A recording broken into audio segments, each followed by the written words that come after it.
ভারতের সরকার নরেন্দ্র মোদী ভারতের স্থলপথ দিয়ে বাংলাদেশি রপ্তানি পরিবহন সেগুলো বন্ধ করেছে।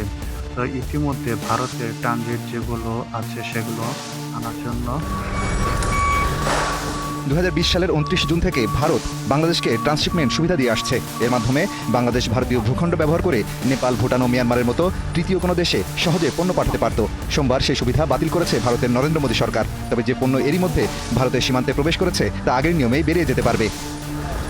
বিশেষ করে গার্মেন্টস খাতের ভারতীয় রপ্তানিকারকেরা দীর্ঘদিন ধরেই এই সুবিধা বাতিলের দাবি জানিয়ে আসছে। তারা অভিযোগ করে বলছে, প্রতিদিন প্রায় 20 থেকে 30টি ট্রাক বাংলাদেশ থেকে দিল্লি বিমানবন্দর কার্গো টার্মিনালে প্রবেশ করে, যার ফলে ভারতীয় পণ্যের রপ্তানি ব্যাহত হচ্ছে।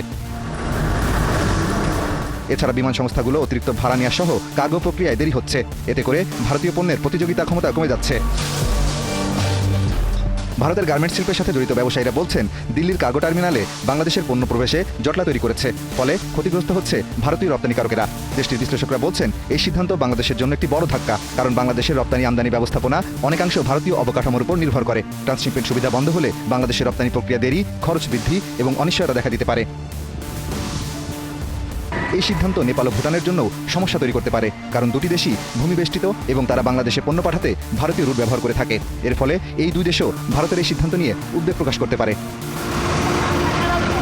বিশ্ব বাণিজ্য সংস্থা WTOর নিয়ম অনুযায়ী সদস্য দেশগুলো ভূমিবেষ্টিত দেশগুলোর জন্য স্বাধীন ট্রানজিট সুবিধা দিয়ে থাকে। তাই এ নিয়ে ভারতের বিরুদ্ধে WTOর কাছে অভিযোগ জানানো সম্ভব।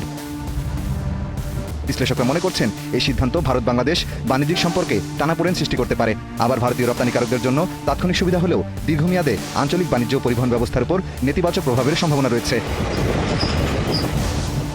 বাংলাদেশের রপ্তানি সিস্টেম যেহেতু ভারতের স্থলপথ দিয়ে বন্ধ করা হয়েছে, ইতিমধ্যে কী প্রভাব পড়বে এরকম নিত্য নতুন ভিডিও পেতে নিউজ বাংলা 1218 সাথে থাকুন।